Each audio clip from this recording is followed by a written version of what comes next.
Jesus brought about a significant change in Matthew, chapter 19, verses 23-30. He said it would be easier for a camel to pass through the eye of a needle, rather than for the rich to get in the kingdom of God. That's amazing, isn't it? The disciples were astonished. They said, "Who else can be saved?" And Jesus said, "With people this is impossible, but with God, all things are possible." Here's the gist of it.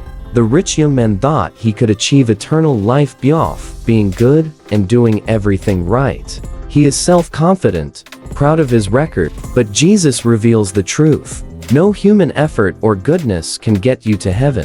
The true problem of the leader is not his money. This is his self-confidence, and in his possessions rather than in God's grace. Jesus is not saying that money is bad, but that being dependent is. Self-reliance and love of the world prevent us from truly relying on God.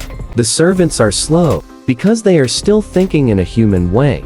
For example, if you can't do it, who can? But Jesus turns the situation around. Salvation is not about what you can do, but about what God is doing for you. Impossible for us, but possible for God. That is the gospel. God does what we can never do.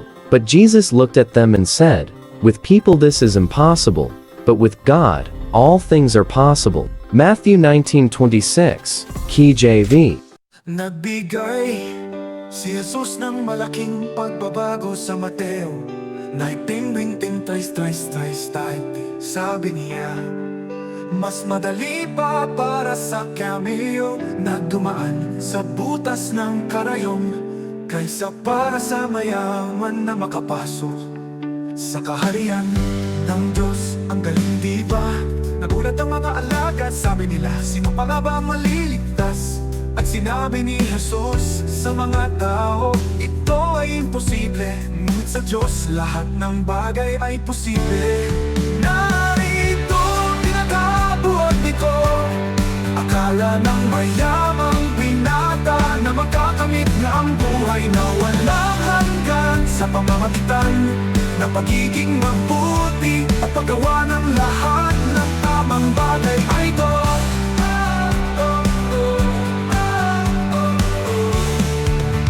Narito ang pinakabuod nito, akala ng mayamang binata na makakamit niya ang buhay na walang hanggan sa pamamagitan ng pagiging mabuti at paggawa ng lahat ng tamang bagay na ay tiwala sa sarili. Ipinagmamalaki ang kanyang rekord, ngunit inilalantad ni Jesus ang katotohanan. Walang anumang pagsisikap o kabutihan ng tao ang makapagdadala sa iyo sa langit. Ang tunay na problema ng pinuno ay hindi ang kanyang pera, ito ay ang kanyang tiwala sa sarili at sa kanyang mga pag-aari. Sa halip na sa biyaya ng Diyos, hindi sinasabi ni Jesus na masama ang pera, kundi na ang pagiging umaasa sa sarili at ang pagmamahal sa mundo ay umahadlang sa atin na tunay na umaasa sa Diyos.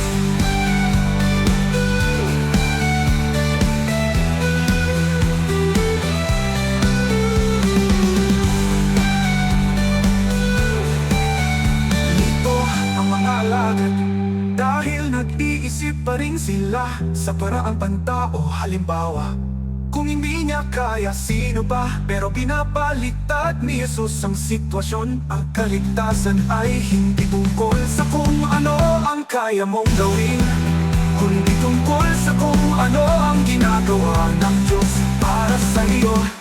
Imposible para sa atin, pero posible para sa Diyos yan. Ang Ebanghelyo, ginagawa ng Diyos ang hindi natin kailanman magagawa. Ngunit tinignan sila ni Jesus at sinabi sa kanila, sa mga tao, ito ay imposible, ngunit sa Diyos lahat ng bagay ay posible. Mateo 19:8, KJV.